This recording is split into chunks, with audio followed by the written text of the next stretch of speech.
On this week's episode of my season, November 16th, I'm at the new farm. I got the bow in hand and I'm finally hunting out of tree stands. All season I've been hunting out of ground blinds, moving from place to place because it is a new farm and I want to make sure I'm covering it all. For the morning hunt, I went up on the ridge, set up over an oak flat, and well, I've seen a few deer.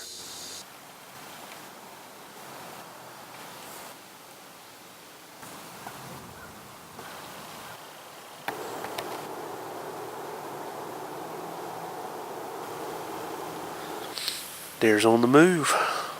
I ain't seeing the ones I want and they ain't close enough. Well, that wasn't too bad for the first time sitting in that stand location. For the evening hunt, I'm heading down to the river bottom.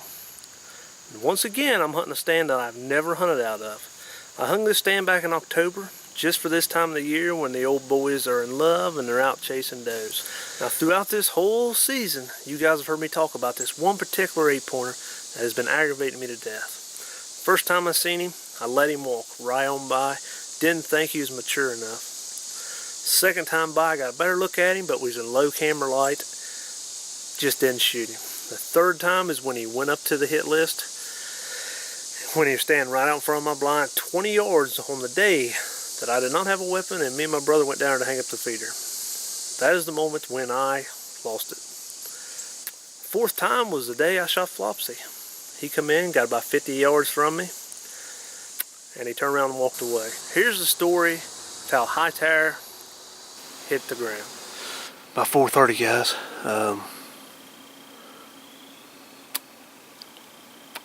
An hour ago when I come up here, I jumped a little one out of this brush pile. And the only thing I've heard now is just squirrels everywhere. I mean everywhere.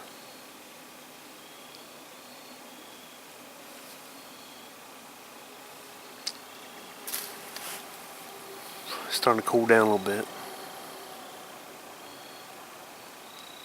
Hoping to let this PSE sound off tonight.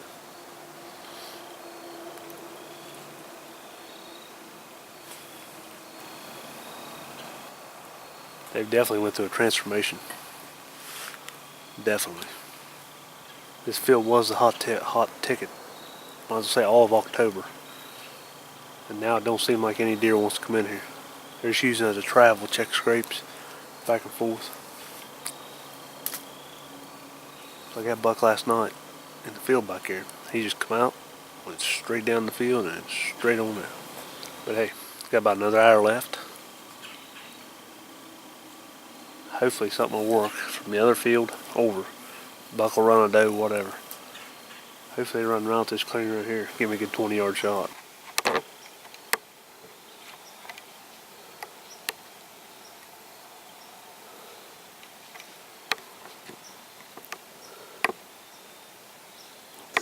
Well, I couldn't believe it. The first deer I see in the evening is that aggravating 8-pointer that I called Hightower, and he's heading straight to the feeder.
Well, finally, he's up on the flat. I turned the camera to get out in the clearing for him to walk right out in front of it, and this is what happens.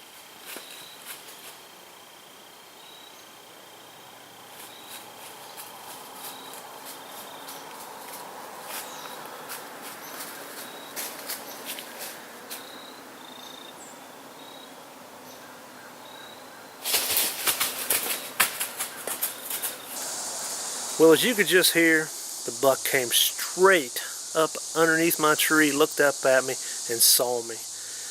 And at that point I thought, oh my, is this going to be the 5th time I've encountered this buck without even getting a shot off? Well, as he got in behind me, he stopped. And that gave me just enough time to give him a couple of soft grunts and hoping that it'd bring him in.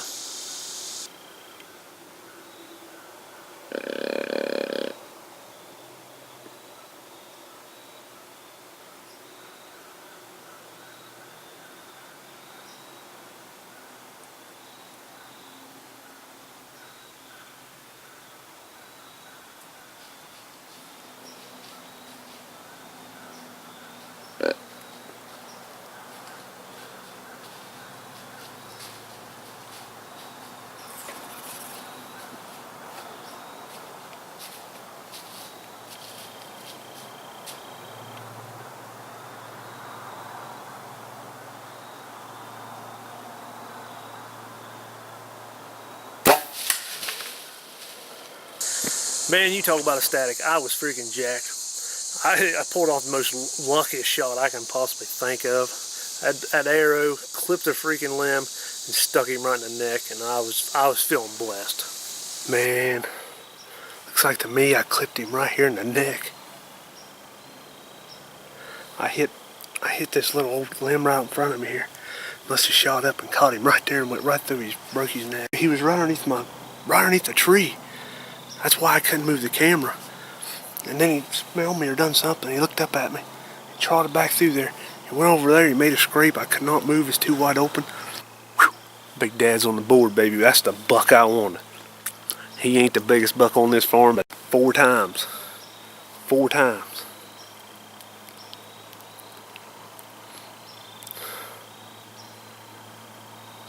How thank you, Lord. Past 4 days, our team has dropped on, baby. Awesome. Let's go get him. Well, guys, here he is. Hightower in the making. Look at how that comes together. Look at that big G2. This one side was bigger. Believe it or not, this side was much bigger. Oh man. This deer. We got some history, guys. When I first seen this deer, I didn't think he was a shooter. But upon further review, I mean the mass on him, I can just get my fingers around his horn. He is a brute. Nice 8-pointer, really mature. Look at that neck. Ah, you gotta love it, man.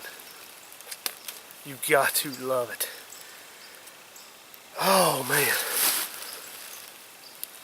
He come up from the creek, come through the field.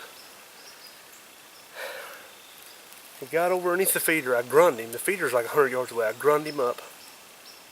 He come up. He walked right underneath the tree. I thought about spying him. And I thought, I ain't gonna do that. And he looked up. He seen me. He run back out here. He come over here. He made a scrape. And then when he got around this thick stuff right here, I gave him a couple grunts. And that brung him right in. I put the 30-yard pin on him. And just, he was facing me. I aimed right for his brisket. And ended up hitting a freaking tree limb right there. I could see it right plain as day.